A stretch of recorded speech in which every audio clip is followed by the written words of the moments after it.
Day number 9 of the Advent. Ligea, what are you hitting us with today? We're looking at some ornaments, but before we start, this is the second week of our Advent calendar. And there will be some stuff that will exist in Britain, but also in North America, in Australia, and New Zealand. There is some major overlap. So the first thing I'm going to show you is not Christmas decoration, but the Anglosphere. Do you have any idea what the Anglosphere is? I'm sure we've discussed it before, most likely in more than one video. Um, I'm pretty sure it's mostly like it's like West Germanic mostly, isn't it? Oh no, this is not about Germanic people and languages. This is about Britain's former colonial empire. Okay. So I'll show you something. There is a flag and there is a map. So what you can see is the flag is a combination of different flags of countries that are native English-speaking countries. Hmm. And in the map, you can see there is a lot of blue. So the original blue comes from England, of course. And then England conquered part of the world. So in that map are countries that are either um, countries that are native English speaking ones, or at least they had some English colonials. Right. And there are countries that are influenced by England or by the United States or Australia, for example. So you can see the Philippines, you can see Papua New Guinea, and all of these places belong to the Anglosphere because they have some relation to the English language and also to English culture or to cultures from former English colonies like the United States or Australia. Right. Got it. So that is the cultural sphere. There is more than one. There is, for example, also an Islamosphere. There is a Soviet sphere. There is an Indosphere and a Sinosphere, and those, in fact, overlap. So you have the Indo-Sinosphere, and that is the largest cultural sphere in the world, where India and China collide and create something new. Hmm. Hmm. It was So you're essentially not like the whole Silk Road part, wasn't it? well, the Silk Road is even bigger, yes, but it's, for example, the Himalayas. The Himalayas are a room where China and India collided, and you have people who are mixed Chinese Indian in that area. And you also have an overlap of cultures. Same in Southeast Asia, for example. So you will find things that are distinctly Chinese or distinctly Indian. And in some cases, you will find combinations of Chinese and Indian. And with the Anglosphere, it's similar. So you have a lot of English culture spreading throughout the world, but it's also combined with local culture. Okay. All right. So this is when I say Anglosphere in some of these videos, that's what I mean. And we will talk about the food of the Anglosphere, for example. So you need to know what that is. It's the former British colonial empire. I'm with you. I'm with you. All right, let me show you some funny animals so you can relate more, and then we'll get into the ornaments. The Anglosphere animal is the combined bird of the Anglosphere, so it's a mixture between an emu and a bald eagle and so on. And then you have some representatives of the Anglosphere. You have Britannia, you have Uncle Sam, you have a Mountie, and a whole lot of animals there. So that is what the Anglosphere is made of. Yeah, it's pretty I clever. don't know why the kangaroo has a police hat, to be honest. Yeah, it looks almost like a little flat cap, kind of. Which I think then insinuates um crime. Yeah, That would be my guess. I could be wrong, but that's what I'm gathering just based on the flat cap. yes. But you recognize the characters. Yeah, So, absolutely. okay. One thing that is typical for the Anglosphere and that doesn't come from Britain is Santa in the front yard. So I'm sure you've seen that. Hmm. It's pretty typical kind of an ornament. I think a big question is like whether it's a big one or a small one, because sometimes it's like a little garden gnome size one, and other people go like mega with like an inflatable Santa or something. Right. So we have two examples of that here. It's combined with lights, and it's not just Santa, it's also common Christmas figures like a snowman and a tree. And we will talk about snowmen today in this video. And then tomorrow we'll talk about trees. The front yard decoration, that is something that we can talk about in the United States Santa video. And that's still a bit in the future, so that is week 3, but I wanted to mention it because we're talking about common ornaments now. What are some ornaments, some Christmas ornaments that you know? Some common Christmas ornaments I know. Whether it be decorating a tree or a house, some kind of an abode, for example, indoor or outdoor. I would say baubles are pretty typical. You know, the little round hangy balls, whether it be Mhm. like shiny, green, red, for example. Yeah. Tinsel is a pretty common one that you could put throughout a Mhm. house. Sometimes like a mistletoe or a bit of holly. I have seen that as well. Mhm. Um, Usually some kind of a Santa is acceptable. Sometimes people have a kind of a goofy Santa with like maybe he'll have some like hardcore clothing on, for example, or he's like smoking a cigarette, just something a little edgy, which is kind of goofy. Um, Candy canes, gingerbread, edible things. Sometimes I could definitely see that. Some things that look edible but aren't, like little fake cookies, or I guess similar to like when we talk about the advent calendar, the hardened cookies, but maybe like a little, maybe like coated in something as well, so you're not supposed to eat them. I have seen that as well. Yes, great. That's something of everything. Hmm. So let's put that in an order, and let's start with the lights because Christmas is known for excessive lights. Very And I true. think you know this gentleman and his house. Oh yes. Yes, so Clark Griswold with his house. And, well, I guess it's not like that everywhere in the United States, although from what I've heard, it's a lot in the United States. And you It can. sure can be. But I know it's not even just the United States. Like quite a few, especially major cities and towns, will do some kind of like a what do they call it? Like a Christmas lighting up like ceremony, for example. That's Mhm. quite a popular thing where they like usually turn all the lights on at the same time in a place, and it's usually quite a fun event. I know in the fishing village I used to live in Cornwall, Mevagissey, there's a big thing. They love doing that every Mhm. single year. Yeah, so I know this from cities or from towns. They have excessive lights.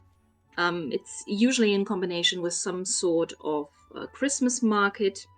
And as you can see in these pictures, in some cases, it's even the trees. So Mm, in Russia, for example, they even decorate the trees with lights, which looks really cool in the dark.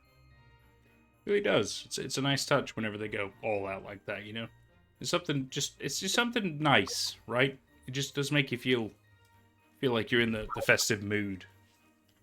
Right. And as you can see, there are different symbols like stars. So the Star of Bethlehem, for example, or some look like snowflakes. Oh, yeah. So it's not just light, it's a light installation. Hmm. That brings us to the actual Star of Bethlehem, to the comet. That's what it usually looks like with that tail. Um, I never put those two things together. The fact that the shooting star looking thing was meant to represent the Star of Bethlehem. That's interesting. oh, it's just a star without a tail in your case. You've never seen one with a tail, I like with. have, but I've never associated the one with a tail to to be representative of the Star of Bethlehem. Mm. Because I always thought they were like shooting stars, like a wishing kind of a thing, But that kind of makes sense actually when you really think about it. Yeah, so we talked about the comet in the Star of Bethlehem video. So Hmm. that is one thing that it could have been. So that is very common. But we have lots of seasonal symbols apart from the light. And the light is a topic because we still have that fight, dark versus light.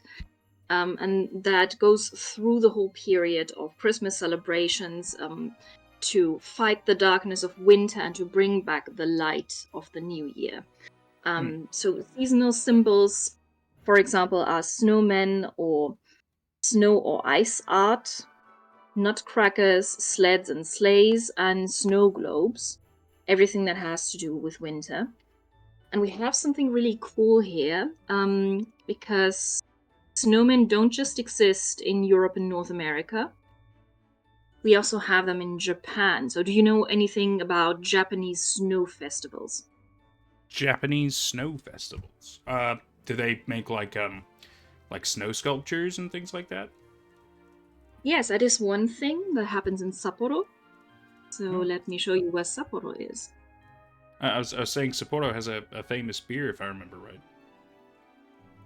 Yes, yes, and it's not on the Japanese mainland. The mainland is Honshu, and the big island north of Honshu is Hokkaido, which you may know from the Hokkaido pumpkin that looks like a Japanese lantern. Oh. So Hokkaido has a little bit more snow than the mainland, so it's very good for winter games, for example. Um, and there you have the Sapporo Snow Festival, and they make snow sculptures, ice sculptures, and they have tons of snowmen. Those are some of Ah, the cool wow. features. Yeah. Makes And me think it how will get. oh, sorry, you carry on. Oh, do you recognize them? They're anime Well, characters. oh no, I definitely do. That's like some Studio Ghibli stuff right there with Totoro and the Yeah. cat bus. And then I think in the background you got maybe a bit of Super Mario, is what I could tell. But I was comparing it to the fact that in some like Spanish speaking countries, instead of Mhm. obviously snow, they'll do like sand sculpting competitions. Yes, and you also have ice sculptures. So yeah, that's a thing. And their snowman festival is a little bit bigger than an ordinary snowman festival in the West. This is what it looks like. Oh my goodness. I'll give you Whoa. some more. This is not all from Sapporo. This is partially from other Japanese places too. So there are places on the mainland that also have a lot of snow. And that is basically the reason why they make these snowmen, because they have a lot of snow. You got to do something with it, right? Right. So that is actually what they said. They had seen snowmen built by Europeans. And then they thought, well, we have a lot of snow here. Let's have fun with it. So this has been going on since 1990. It's not that old. And they do this every February. And there are villages in the Ishikawa prefecture on the mainland. So let me show you Ishikawa. The villages of Kuwajima, Shiramine, and Yukidaruma, they build thousands of snowmen during their snow festivals. They don't have these big ice sculptures as far as I know, but they build lots of snowmen. And they Hmm. do it purely because they like doing this, because it's fun to them. It doesn't have a deeper meaning. It's a fair reason to do stuff. But snowmen do have a deeper meaning where they originally come from. So when you think of a snowman, you probably think of a nose that is made out of a carrot, and you don't see these here. So these snowmen have very flat faces in Japan. Hmm. And you see a top head and a scarf, and usually some coal on the body of the snowman, sometimes even some twigs as arms. So a snowman represents that you're getting through winter fine because you can give that stupid snowman your hat, your scarf, some food, and some warmth, which is represented by the coal. Oh. You're giving things away that typically you would need during winter. So there is a certain scarcity during winter. And people who can afford to give away some pieces of coal and a carrot and some clothes, those people are well off. You know, I never knew that, but you're right. That's quite interesting. Yes, it's bragging. It is really bragging, isn't it? Huh. There is something similar in farming communities. So that was still the case up until the middle of the 20th century, that farmers would go looking for the biggest manure piles in the village, because somebody who had a big manure pile had many cows. I So if you see. wanted to find a husband for your daughter, You find who has the biggest shit. you had to find a big pile of shit. Wow. And with the snowman, that is similar. So you put this in your front yard for everyone to see, and you can show your neighbors, here, look, we have the time to stand around in the cold and build this snowman. And not only that, we're even giving him grandpa's top hat. Oh man. Wow. What a brag. What a brag. That's quite something. I'd never really, never put that together. I always thought it was kind of arbitrary, just the things that they kind of did. But no, that makes a lot of sense. Yes. All right. So these are seasonal symbols. And as you can see, it's around the world. So other places have that too, and even places that seem very unlikely, like Japan, for example, because there are not that many Christians in Japan. So why would they build snowmen? Well, because it's fun. Damn right. Okay, let's continue with the heathen symbols, and we've already had some. The holly and the mistletoe are heathen symbols. So you remember them from the Yule celebrations. Then, I mean, technically the lights are also heathen symbols, but the lights are also a symbol for Christ. So it's not just one or the other. Right. And then, of course, you have some decoration on the tree, and we'll get further into that in the next video, because we're not talking about all the tree ornaments today. So that would be the tinsel. That is also something heathen. Tinsel's Then heathen. we have, sorry, Tinsel tinsel is is heathen. is it really? Yes, again, it's a mixture between light and snow. So it's not specifically Christian. You're decorating the tree, and you're making the tree look like a tree that's outside and that is illuminated. So we could also bring in candles and, in general, Christmas lights on the tree. But tinsel is very, very basic. So that is something that you can find in these very old wreaths too. Decorating the wreaths with light and with snow.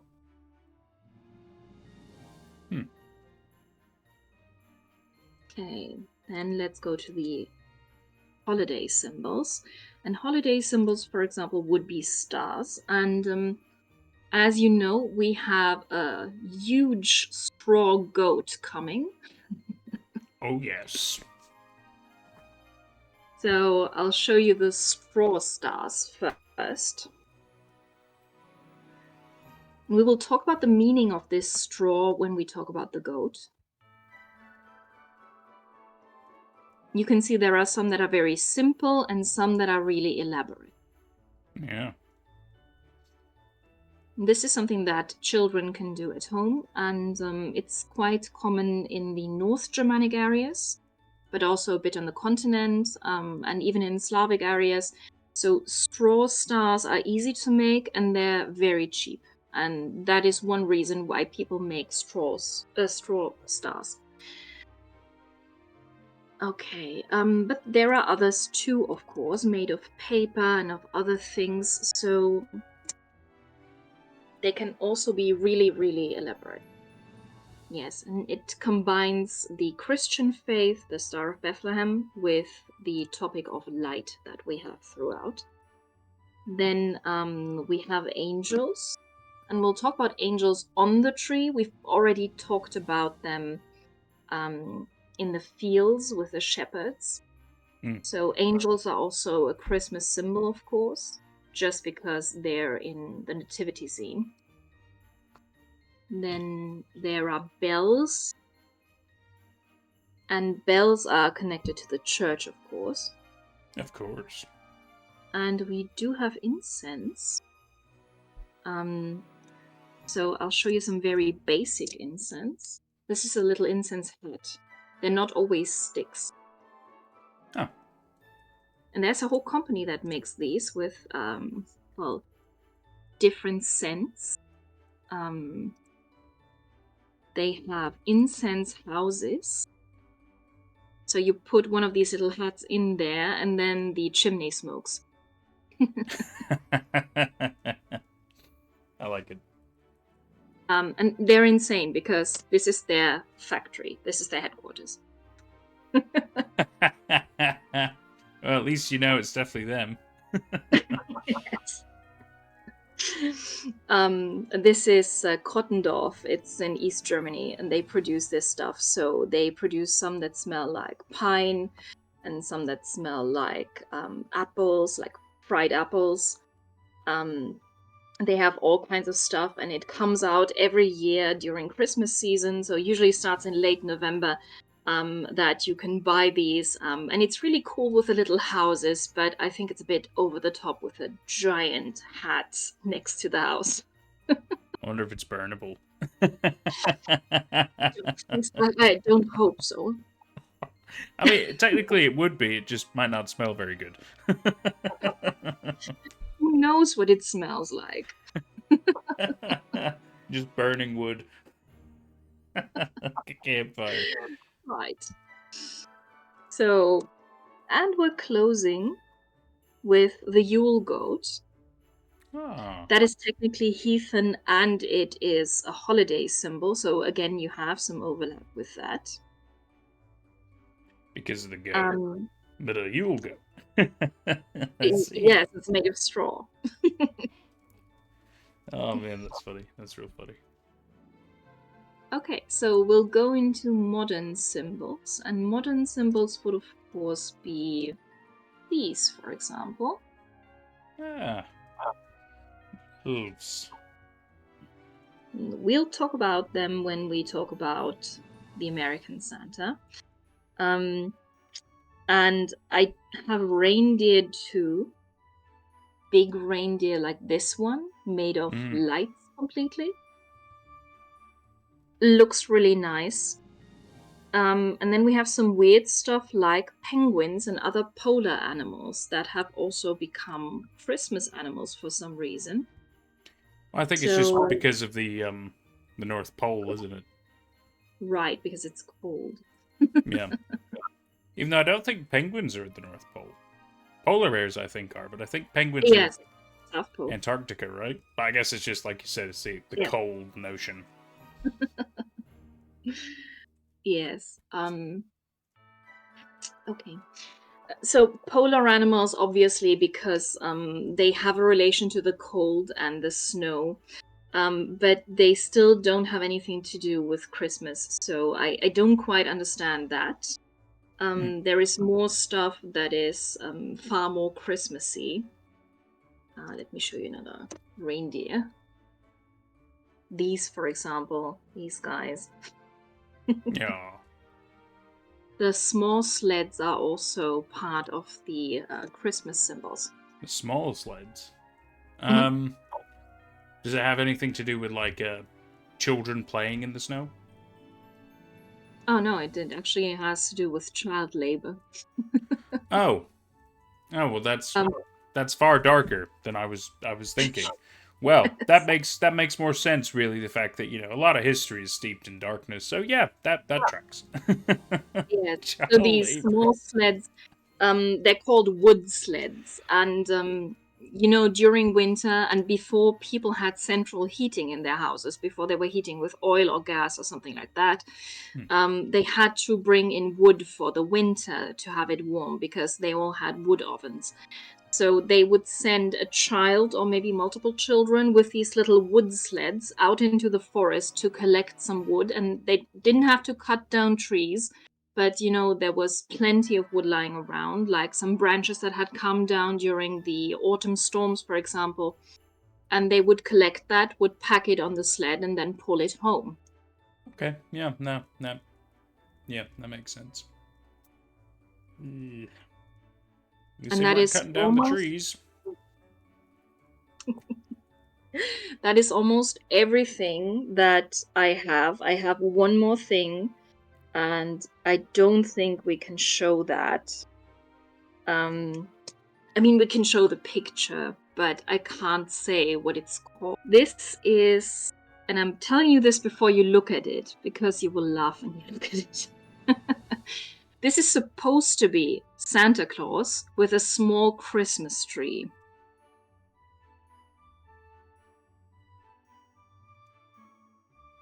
And it doesn't look very tree-like. No. No, it doesn't. I will write down for you what they call it. This is in Rotterdam, in the Netherlands, and it's an art installation. But the locals have given it a nice nickname. I bet they have. Wow.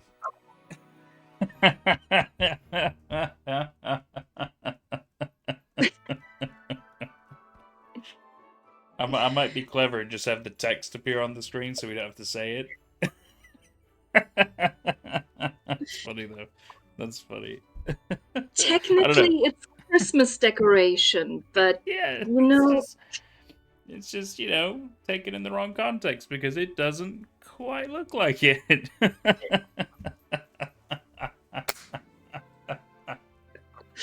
and I love that the Dutch are so hardcore that they actually do this.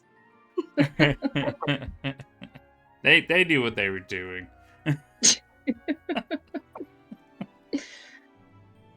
Yes, I have to believe that the artist also knew what they were doing. Oh, very much so. And that's the ornament video. Day 9! Thank you so much to my YouTube members and Patreon members for all the love and support. It's thanks to people like you that we can keep growing.